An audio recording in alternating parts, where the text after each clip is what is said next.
morning. I am Nur Maisara Mirza binti Muhammad Faisal and my metric number is 222676. I am from Group 2.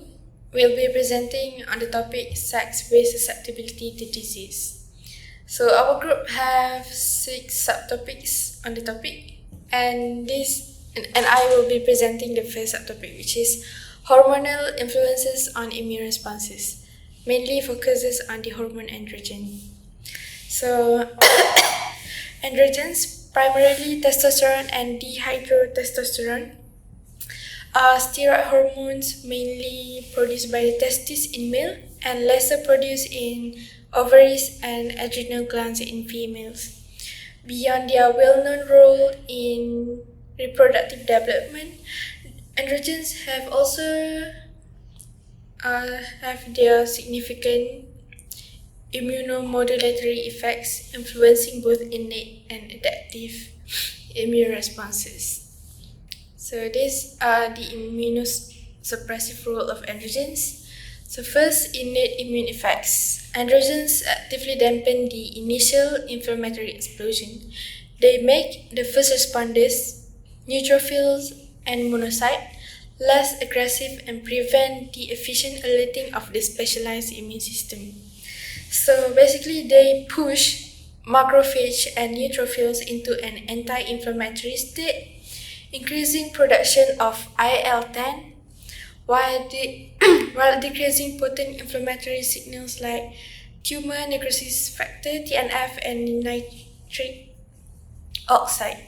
Androgens also ensure a steady supply of these cells but reduce their aggressive tissue-damaging weapons like myeloperoxidase, leading to a less reactive initial immune response.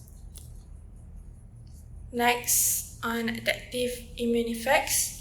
So androgens weaken the targeted immune response by steering T cells away from a pro-inflammatory attack and crucially by hobbling the B cells responsible for producing protective antibodies.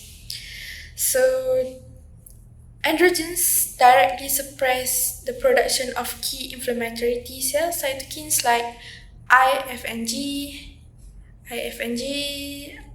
interleukin-4, IL-4, and interleukin-5, IL-5, while promoting the development of Treg cells that express FOXP-G and interleukin-10, IL-10 to control inflammation. Furthermore, androgens limit the production of new B cells and the antibodies they make, and crucially, they enhance the ER gene in the thymus, to help delete self-reactive T cells during their development, preventing them from attacking the body. So next, I'll move on to the evidence, the effects of castration and testosterone in male rats. So this research focuses on mast cells, the key immune cells that release histamine. Basically, this research is an established paradigm that suggests while estrogens often stimulate immunity, androgens like testosterone tend to be the inhibitory, so they have like the opposite effect. So, and this study provide clear yet nuanced proof. Researchers compared intact male rats to castrated males and castrated males given testosterone replacement.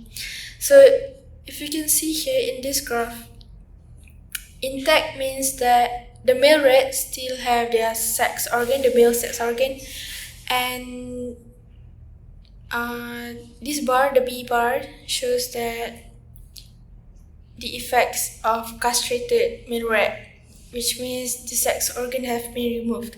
So we can see here the intact male rat have the high amount of histamine, and the castrated male rat shows a lower amount of histamine.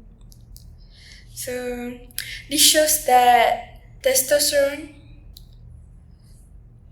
Also, basically, castration shows a dramatic reduction in histamine. So, and then Next, on the Cas plus T 100, Cas plus T 200, and Cas plus T 300. T 100 means that testosterone is replaced, which means the castrated male rat will be injected with testosterone as a replacement. And from this bar graph, you can see the increase of the histamine production when testosterone is fully replaced in the male rat. So this shows that testosterone is necessary to maintain this immune parameter. When we remove the testosterone, when we remove the male sex organ, the testosterone will drop and the histamine will also drop.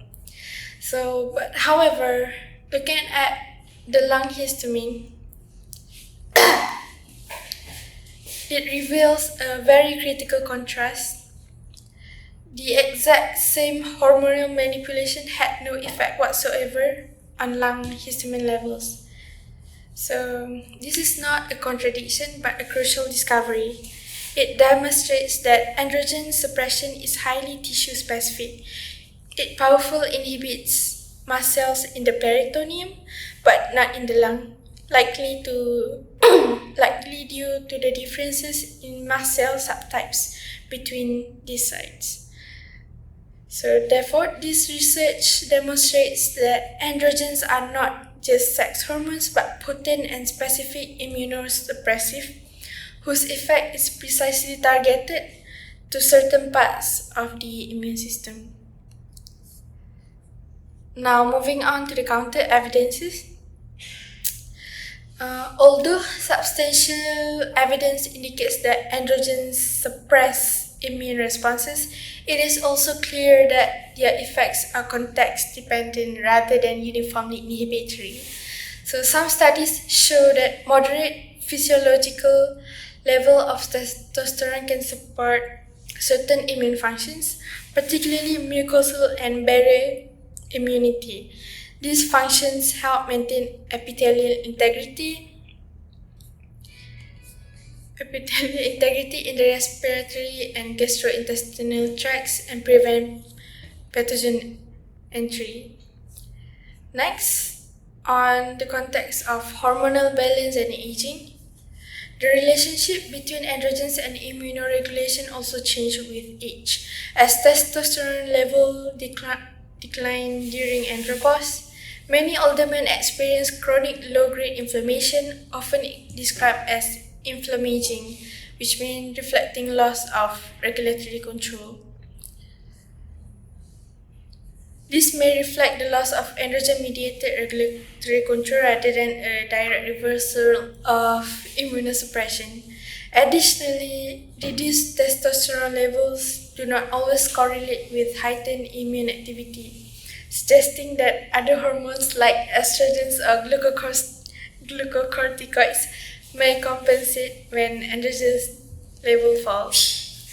So lastly, androgens also have dual effects in infection.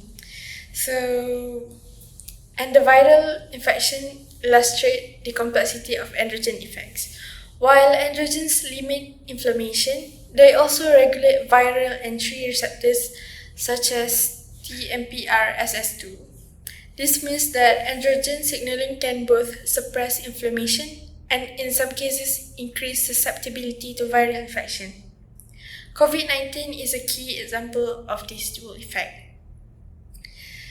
So, in conclusion, androgens play a multifaceted role in immune regulation.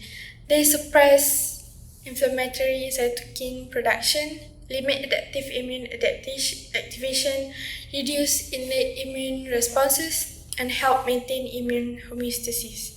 While this immunosuppression protects against autoimmune diseases, it can also increase vulnerability to infections. The evidence clearly shows that androgens act not simply as immunosuppressive agents, but as dynamic immunoregulators whose effect depend on context, hormone levels, age, and disease state. So, thank you. My name is Nur Afika Nazli binti Faisal and my metric number is 223424. So today I'm going to explain about the genetic factors in sex difference. So genetic factors are one of the factors that contribute in disease susceptibility. So in this presentation, I will explain the major genetic factors that contribute to this sex difference, including the influence of sex chromosome, epigenetic mechanism, gene by sex interaction, and sex-specific brain gene expression.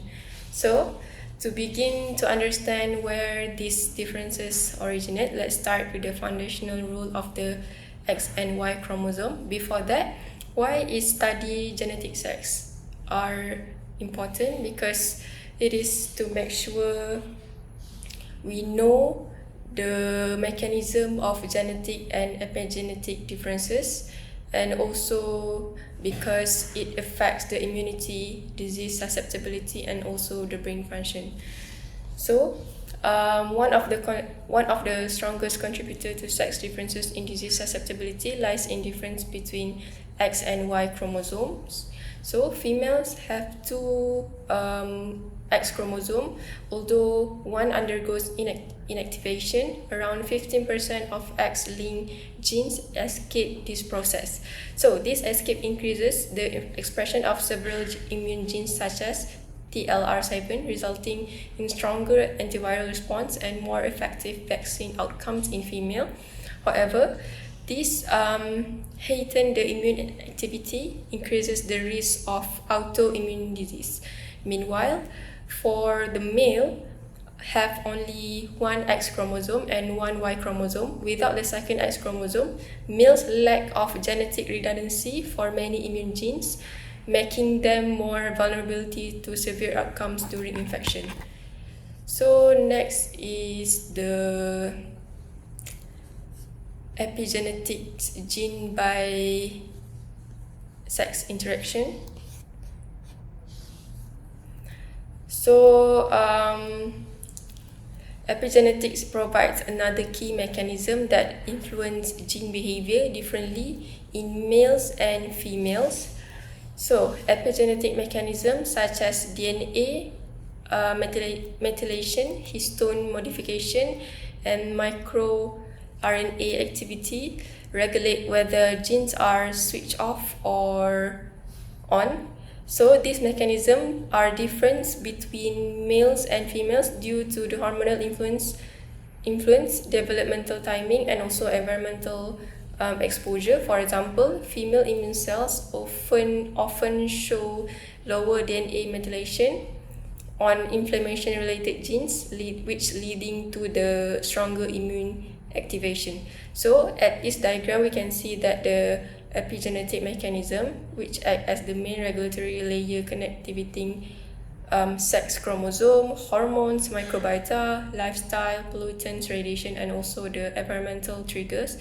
On the left side of this diagram, we can see how estrogen, testosterone, all that hormone, and also the chromatin activity influence epigenetic marks. And the right side shows the process of X chromosome inactivation, skew, XCL feeding into epigenetic regulation. So at the top, environmental factors such as diet, viruses, microbiota, and pollutants will further shape the epigenetic patterns. So all these layers coverage to influence disease outcomes, which appear at the bottom of the diagram as this one, as the female bias autoimmune disease, and also male bias are the neurodevelopmental disorder and sex differences in infectious disease. So gene by gene interaction also play a major role, which is same genetic variant can increase the risk of one sex but not the other, because hormone epigenetic marks shape gene expression differently in males and females. So for the brain gene expression, sex difference are especially prominent in the brain, influencing the pattern of neurological and psychiatric disorders. So these diagrams are from the research paper, which shows that male and female brains differ in gene expression across the important regions such as amygdala, hippocampus, and prefrontal cortex.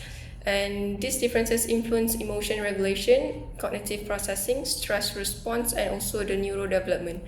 So in this diagram, it visualizes how these differences manifest in real-world disorders. For example, on the left side, conditions such as depression, anxiety, eating disorders, PTSD occur more in females, and this disorder usually are linked to female biased gene expression, which involve emotional regulation and also the stress hormone activity. On the right side, disorders like autism, ADHD, substance use disorders, and alcohol dependence are more common in males. These male bias disorders are corresponds to the higher expression of gene involved in neurodevelopment, synapse formation, and reward processing, and also the impulse control. So, genome-wide association studies reviewed by the researchers, which is QUAS, demonstrate sex-dependent genetic liability. Their analysis shows that certain schizophrenia risk variants, particularly those involving synaptic and dopaminergic pathway, have a stronger effect in males than females. And they also highlight that the failing to consider sex in genetic studies may hide the true risk of loci because gene hormone and gene environment interaction are different across sexes. So, first, I'm going to explain about the counter evidence. And so, firstly, many immune-related genes do not show significant bias expression. This means that the stronger immune response often seen in females cannot be explained solely by X chromosome dosage or escape from the X inactivation. Instead, it suggests that the other factors such as hormonal signaling, environmental exposure, and tissue specificity also shape immune differences. So the concept of sex-dependent liability is not absolute because although some genetic variants may increase disease risk more strongly in one sex than the other, these effects are usually modest and influenced by variables such as age, hormone levels, and genetic background. Finally, the brain gene expression differences between males and females are limited than often assumed because only about 2 or 3% of genes consistently show sex bias expression across brain regions, and this tells us that while sex does influence brain biology, these differences are focused and dynamic rather than widespread or fixed. So they can shift across development or hormone cycle or even environmental condition. So in summary, sex differences in disease are shaped by sex chromosome, epigenetics, and gene by gene sex interaction, and also the brain gene expression. But these influences are different across tissues, ages, and environments. So the key message is that sex acts as a biological modifier that interacts with many factors rather than serving as a strict determinant of disease. Recognizing the complexity is essential for developing accurate approaches in future precision medicine. So that is all for me. Thank you. And hi everyone. My name is Nur Christina Batusha binti Maniwan with my three number 224464. So now I will present about my third finding and I will explain about how biological and physical differences between male and female influence their immune system. First, biologically, male and female differ in their chromosome and hormone. Female have two chromosomes, and as we all know, X chromosome carries many important immune-related genes. Some of these genes stay active on both X chromosomes, which increase the activity of immune cells like B cell and T cell. Males have only one chromosome, one X chromosome, so they have lower expression of this immune gene. In addition, hormone also strengthen the differences of this hormone also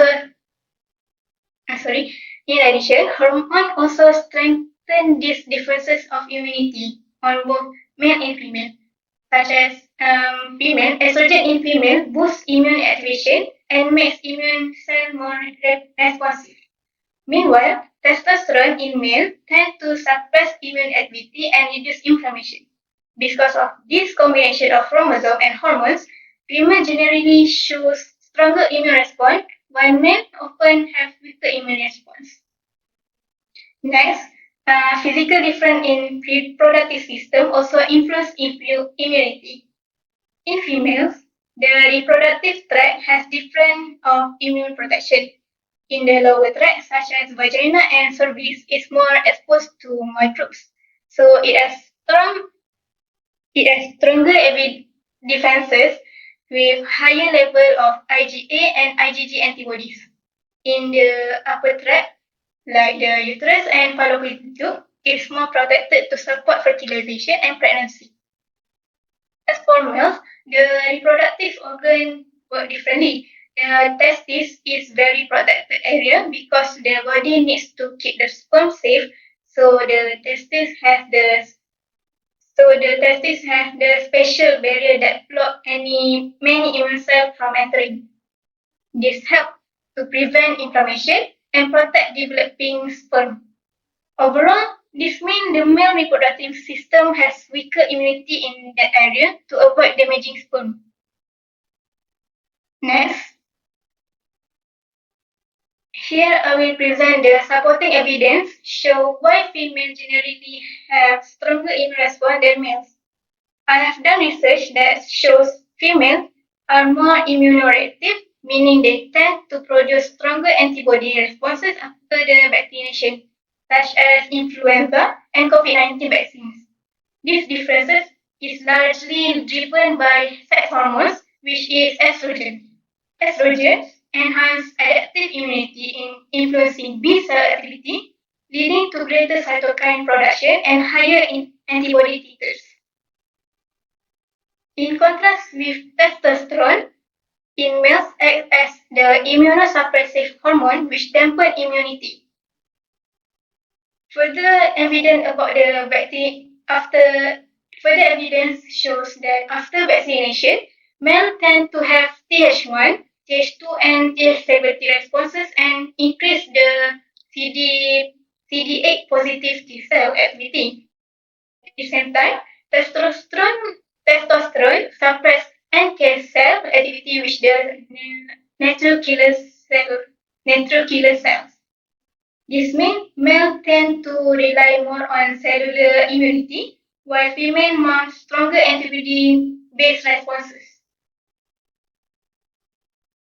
In addition to hormonal and genetic contributors, females also have enhanced protective mechanism in the reproductive tract. One of these is a naturally acidic vaginal pH, typically around 4.5. This acidic environment helps to prevent the growth and colonization of the harmful microbes, especially during the sexually transmitted pathogen. This lower pH can directly kill pathogens such as HIV-1 and HSV-2. Finally, the female reproductive tract also contains a strong immune barrier that supported by the several subsets of the antigen-presented cells, including the intraepithelial Langerhans cell, CD14 negative and CD14 positive dendritic cells, and also the macrophages. These cells help to detect pathogen early and activated the immune responses quickly. You may have in mind that female possess a stronger immunity, and that's true to a certain extent. However, the counter evidence reveal a more complex picture where stronger immunity does not always lead to better results. And one of the major drawbacks heighten the immune reactivity in female is increased risk of autoimmune disease. Conditions such as lupus and rheumatoid arthritis are far more common in women. Autoimmune diseases occur when immune cells lose regulation and begin attacking their antibody by and begin attacking the body's own tissue, which can lead to cell damage and even death. Scientists who use a female mouse model shows that thing might happen due to the deletion of the estrogen receptor, which is the ER alpha in the B cells that disrupt the immune regulation and contribute to autoimmune development. On the other hand, males may tend to have a strong innate immune response, largely influenced by androgens such as testosterone. This hormone suppress a major inflammatory signal pathway, the NFKB, as well as TLRF, which detect danger signal. This hormonal effect also reduces the secretion of the inflammatory cytokines like TNF alpha, interleukin 1 beta, interleukin 6, and interleukin 33. However, this doesn't mean that male have However, this doesn't mean males have weaker immunity overall. There is some evidence that I want to highlight that during COVID-19 shows males produce a higher level of interferon alpha and cytokines such as CSCL10 in about 1 week after the immune stimulation. And this demonstrates that males can display a delayed but robust innate immune response rather than simply an insufficient one. So, in conclusion, biological difference in chromosome, hormone, and the anatomical shapes how male and female immune shapes how male and female respond to an infection. Female generally have the stronger adaptive immunity, but this also increase the risk of autoimmune diseases. Male shows more regulated adaptive responses and have stronger innate antivirus signaling in certain situations. Overall, each sex have distinct immune advantages and also trade-off. So that's all from my presentation today. Thank you. Assalamualaikum and hi everyone. My name is Dr. Anati Nabila binti Ajit. My matrix number is 223952. Okay, today I will be presenting about gender role and risk. So, I will focus on how gender function as an important social determinant of health and also how gender roles shape a different pattern of risk exposure and vulnerability for men and women during epidemic. My goal is to show that gender doesn't matter, but also interact with the other factors such as biology and socioeconomic factors, especially poverty, to produce very different health outcome. First, let's look at the key scientific concept that's correlating to this topic. Gender is an important social determinant of health because it shapes the rules, expectations, and also daily responsibilities that place on individuals. It ultimately influences how their exposure and vulnerability during the epidemics. On the other hand, exposure risk refers to the likelihood of coming into contact with an infectious person or pathogen. That is risk is heavily shaped by the social and cultural norms surrounding the gender. Gender roles are socially constructed and vary across culture and time, but they consistently influence who perform which tasks in the families, workplace, and also communities. These rules also reinforced by a gender stereotype, which dictate how men and women are expected to have. For example, men are being associated with physical strength and leadership, while women with caregiving and emotional support. This norm directly shaped that pattern of exposure during the health crisis. Now, let's turn to how will affect men specifically. For men, traditional masculine stereotype push them into jobs that require physical strength, technical skill, and also high risk decision making. For example, it includes construction, agriculture, engineering, transportation, and also firefighting. These roles are essential but often dangerous to them, especially during the epidemics. Workplaces such as factories, construction sites, and mines tend to have poor ventilation and close contact with working conditions, which make it easier for them to get the airborne disease to spread. First responder or transport worker, they will interact with the public constantly and move between the community. Therefore, it will increase their likelihood of both contracting and transmitting infectious disease. Because men usually have a limited control over their work environment and also have unable to work from home during the health disease. Therefore, their occupational exposure remain high. Now, let's look at the women. Women, on the other hand, tend to be placed in roles that emphasize caregiving and emotional labor.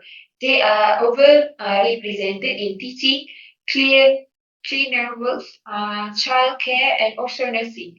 As we can see during the epidemic, this job become a frontline position where women's exposure significantly increase. But women risk extend beyond the paid employment. This, in most society, women shoulder the majority of unpaid caregiving responsibilities at home, such as caring for children, elderly family members, and anyone who fall ill. This means women frequently have a prolonged and close contact with infected individuals during the outbreaks.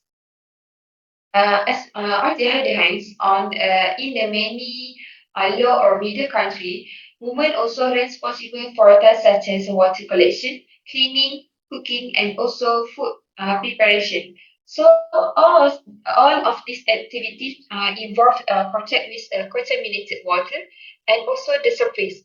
Therefore, it will increase the risk of diarrhea, trachoma, pneumonia, and other infections. Based on the evidence, the supporting evidence,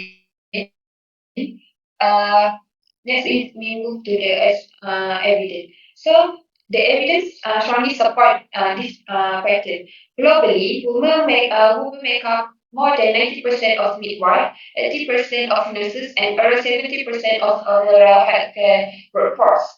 As we can see, during the outbreaks such as COVID-19 and Ebola, women consistently experience higher infection rate, particularly during the peak wave. This is because they were providing direct and hands-on care.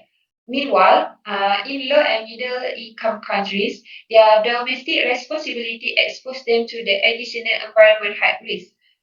So, this combination roles, like professional and domestic, place women at the center of the exposure pathway during the epidemics. Now, let's look at the main again.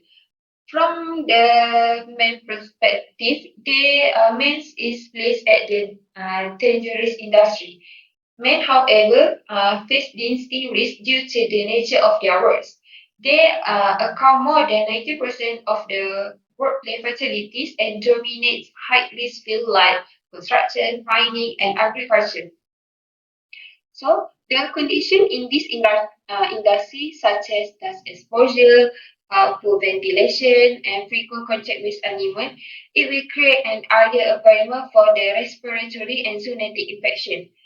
Research field also show that male miner and construction worker have a higher rate of tuberculosis, while men that work in agriculture are more likely to contract with zoonotic disease like tuberculosis, avian influenza, and also campylobacteriosis. This gender pattern of the work highly why occupational health protocol must be strengthened in male-dominated sector.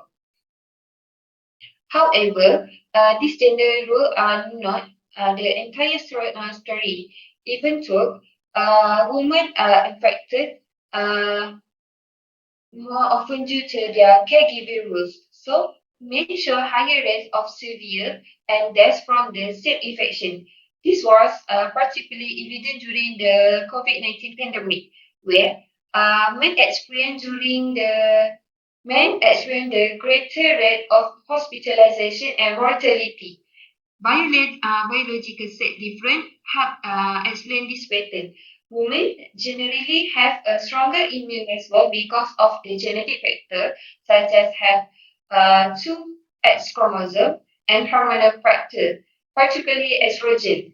So, the estrogen hormone will enhance the immunity in women, like and contrast to the men, the testosterone tend to suppress the immune function. This means that even when exposed at a similar rate, men are biologically more vulnerable to severe outcomes.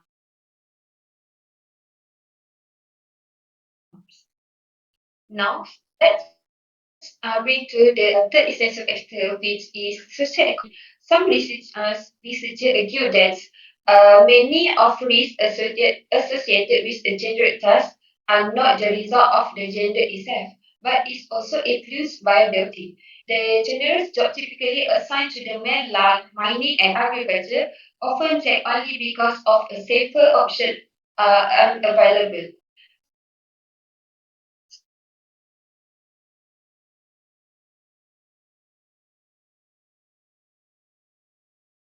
So similar to the tasks assigned to the women, such as water collection of our sanitation and also safe cooking environment. Poverty fundamentally shape the danger of these tasks by creating hazardous living and working conditions. In this way, gender determines who does the risky work, but poverty determines how risky that work truly is. Overcrowded housing, limited access to healthcare, and also unsafe water sources amplifies to exposure from both men and human, regardless of their gender roles. So, in conclusion, gender play a major role in shaping exposure, vulnerability, and health outcome during the epidemic. But it must work together with biological and socio-economic factors. Women often experience high exposure because of their caregiving responsibilities, both at work or at home. Men However, men often face higher severity and mortality due to the biological difference and greater involvement in hazardous occupation. Poverty intensifies this risky by creating unsafe environment and limiting the access to basic resources. By understanding the epidemic required, we need to pay attention to how gender norms, biological sex difference, and social inequalities interact. Only by examining all of these three factors, we can develop effective public health strategies that can protect both men and women during the infectious disease outbreak. Last but not least, the key takeaway that gender determines who get to be exposed, while biology show how severely people get sick. Not to forget, also influence how generous the exposure actually is. So all of these three factors need to be addressed to improve the healthcare outcome, especially during the epidemic infections. I think that's all from me. Thank you. Assalamualaikum everyone. My name is Ainu Tiara Metiwazi.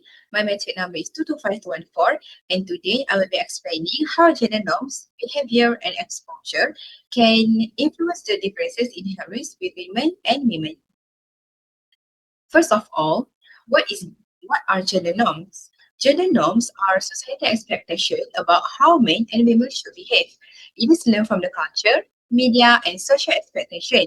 It is also shaped by their daily behavior, opportunities, and health exposure. And with this, it relates to the different health risks and disease pattern between genders.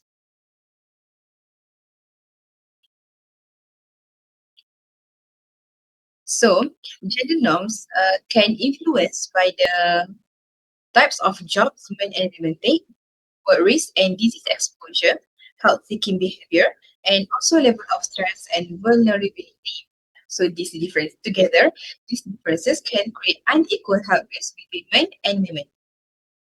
According to my research, in the occupational exposure, in the men point of view, men often work in the physically demanding or hazardous industries such as construction, mining, and manufacturing. So, because of this, they are more exposed to the loud machinery and, and leading to the noise-induced hearing loss, or in short, NIHL. So, what NIHL can cause, it is tinnitus and will lead to the other disease such as menial disease, blood vessel problem, chronic condition, and tumor-related disorder. So what are menial disease? Menial disease is an inner ear disorder that can cause balance problem and hearing loss. While blood vessel problem, it can cause the high blood pressure, atherosclerosis, or the malfunction in the blood vessel. While for chronic condition, it can cause diabetes, migraine, thyroid disorder, anemia, or autoimmune disorders such as lupus. So these risks can show how gender job roles can increase in one risk of physical health problem.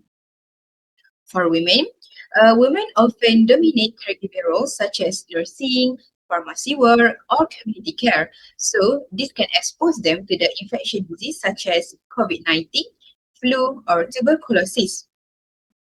But from research too, it says that instead of the caregiving roles in the caregiver roles job, women can also get the disease from the increase of high level stress from the caregiving job, which is leads to the burnout and anxiety. Based on Whitaker and Gallagher, they said that caregivers of dementia patients have been studied as a model of chronic stress influencing psychological and physical well-being and the function of the immune system. Both innate and adaptive immunity are affected. For example, in older dementia caregivers, natural killer cell function, antibody response to vaccination, and wound healing is impaired in caregivers when compared to age and set match control. So in short, it is mean like chronic stress from caregiving roles, which is from the nursing and pharmacy job. This can lead to this can weaken their woman's body immune system. So this will result in the less able to fight the infections, respond to vaccine, and heal wounds. So it's mean this is because the caregiving roles can lead to the burnout and anxiety. So women's health risk come not only from the physical exposure but also from psychosocial stress. For health-seeking behavior, women, gender norms often pressure men to appear tough, masculinity, and self-reliance, which is independent. According to Pedersen and Vogel, we see that men's views of assessing mental health service are becoming more negative due to widespread gender role related issues such as conventional masculinity, connection to mental illness, and perception that seeking help undermines one's masculinity. Shortly, it means that men was urged to act tough and independent. This is because some men may think like this is small thing and it will not to lead to the bigger things or I can handle this. And sometimes they also think like, oh, this is not hurt that much. So they, they will not go to the any hospital or clinic to check their condition. So because of this such behavior, many men will avoid or delay seeking medical help that can lead to the late diagnosis, poor outcome for chronic disease, delay healthcare access, and low healthcare access, uh, which is late diagnosis of chronic disease, and also higher risk of complication. So, for women, people say that um, women tend to access healthcare more often, but they still face some challenges, which is they need some permission from family member.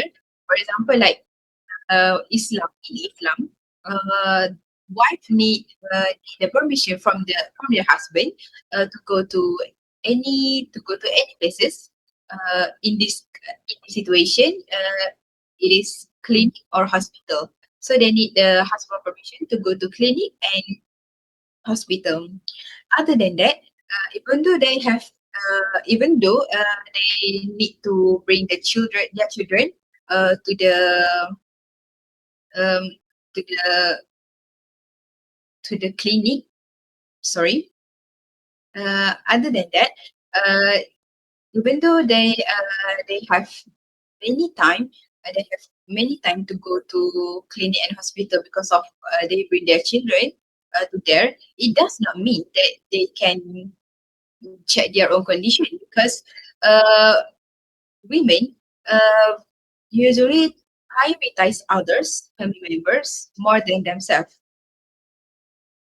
Then, lastly, because sometimes, like wife, they work as a housewife, they have many limited time due to care, many limited time, which means that they have the excess time to seek for help because as housewife, they have more work to do, and this make them like no time for them to go to the medical checkup.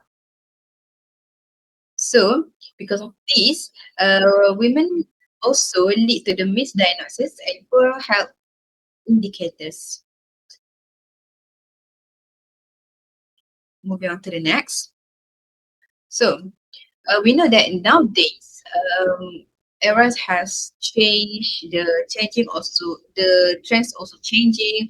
So, what happened now when the trends also changing?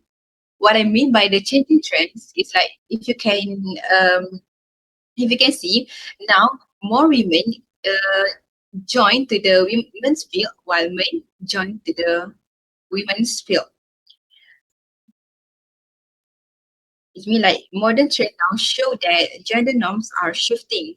So more women work in high risk jobs like agriculture, construction, and mining. So this will expose them to the chemicals and physically hazard. While for men, men more enter caregiver roles like nursing, and this will also expose them to the infectious disease. So these changes now show that health risks today are shaped more by the job itself, and not by the gender or of the worker. Then the second one is health seeking behavior. Just now is the occupational exposure, and the second one is health seeking behavior. So we know. I just say that men have excess time to go to the medical checkup.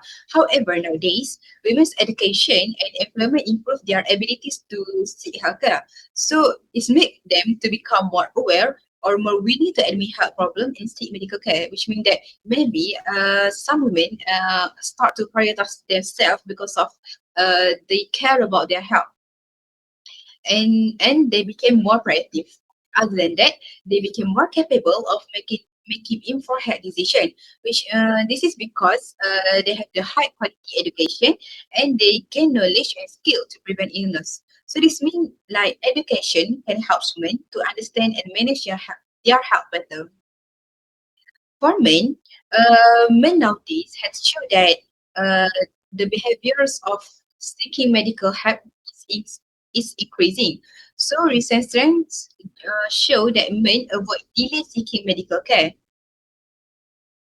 From my research, some men has become more conscious about their health after their marriage, as they felt the responsibility and wanted to stay healthy for their family. How I'm sorry, but This also they also they also avoid delay seeking medical care is also from the encouragement from their wife or partner, because their wife told them to go to medical checkup. So because of this, more men join the wellness programs, gyms, mental health initiative, and workplace health checkup. So it means that marriage and family support also encouragement to become more health conscious. So, the conclusion, overall, gender norms continue to influence job exposure, health risks, and health care behavior. But as society changes, these differences are becoming less fixed. Today, occupational risk and individual behavior matter more than traditional gender roles. So, they show the importance of evaluating health based on the nature of the job and personal choice, rather than relying on outdated gender stereotypes. So, that's all from me. Thank you. Hi everyone, I am Ahmad Najmuddin bin Muhammad Napi with metric number 225867. So today we are shifting our focus in women's health from the delivery room to the long-term impact on the heart. So our research basically explores a crucial yet often overlooked area, which is the impact of pregnancy and parity on long-term cardiovascular risk. We are going to examine how a woman's reproductive history acts as a powerful non-traditional predictor of heart disease decades later. Okay, so now let's start with a core concept. Pregnancy is a natural stress test for the heart. So, firstly, we need to know the challenge. So, a normal healthy pregnancy is physiologically intense. It requires the woman's heart to work 40 to 50% harder, and it temporarily changes her metabolism, often causing insulin resistance and shift in her lipid profile. It's the equivalent of running a marathon for 9 months. Okay, so the second one is the test. So for most women, the body adapts successfully. However, when we see adverse pregnancy outcomes, APOs, such as preeclampsia or gestational diabetes, it signals that the system failed the stress test. So, and lastly, the damage. This failure isn't just a temporary issue, because it causes a permanent damage to the blood vessel lining known as endothelial dysfunction. We call this as a vascular memory. The body remembers the stress, and this damage accelerates the process of atherosclerosis, the hardening of the arteries, which is the foundation of most cardiovascular disease later in life. Okay, so next. Now, let's look at the strong evidence showing how specific APOs are powerful long-term risk indicators. So firstly, you can look at the left column, we have preeclampsia or hypertension. So basically, preeclampsia is not just a problem for the OB-GYN, it's a cardiovascular time bomb. Women with a history of preeclampsia or gestational hypertension have demonstrated 2 to 3-fold higher risk of developing chronic conditions like ischemic heart disease, IHD, and also chronic hypertension later in their life. So actually this shows the immediate link between vascular stress in pregnancy and chronic disease risk years later. And then you guys can look at the middle column. We have gestational diabetes, GDM. So basically GDM is major red flag for our metabolic health. The evidence is striking. GDM is linked to a massive 7-fold increased risk of developing type 2 diabetes, since type 2 diabetes is one of the biggest drivers of heart disease. This complication places women on a significantly accelerated path toward cardiovascular events. So lastly, the long game. You can see that at the right column. Basically, crucially, this vulnerability is not transient. It persists for decades. Large-scale studies show that even 10 to 48 years postpartum, women who experience these complications have a significantly increased risk for complex events like atrial fibrillation and also stroke. The pregnancy complication is the signal, the long game is the heart disease. And then we are moving to the next slide. Moving beyond specific complications, we must look at the overall reproductive history, or parity. Parity is the total number of children a woman has. This relationship is a complex thing that we call it as a J-curve effect. Okay, so what is a J-shaped curve? So the risk is not linear. The lowest cardiovascular risk is actually observed in women who had 2 to 3 births. This is considered the optimal balance of reproductive health.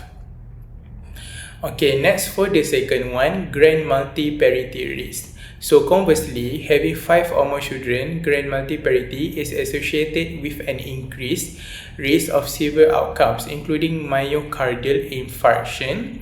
This is linked to the cumulative effect of repeated weight gain and chronic inflammation over multiple reproductive cycles.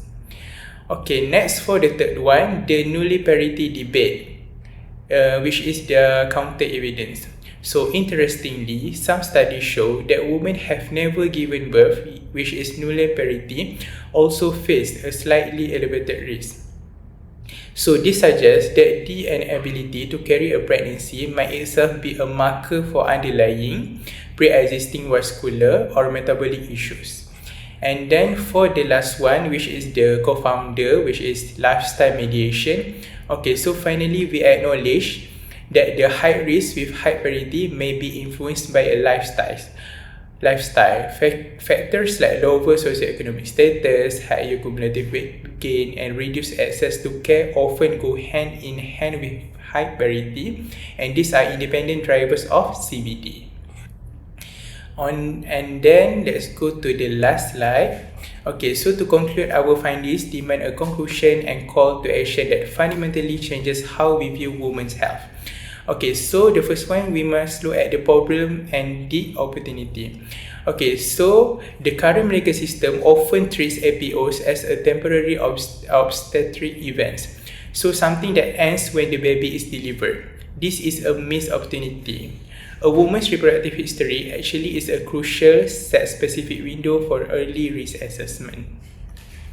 Okay, so the second one is the call to action. So it is important to recognize APOs as a powerful non-traditional risk factors for CVD on par with smoking or high cholesterol. So the clinical mandate is clear. These women need lifelong screening, aggressive monitoring, and also primary prevention to mitigate their future heart disease burden. And then for the last one is the takeaway. So actually we must move beyond the birth event and ensure that every woman who has experienced preeclampsia, gestational diabetes, or is classified as a grand multiparous gets the necessary long-term cardiovascular follow-up care. So I think that's all from me. Thank you.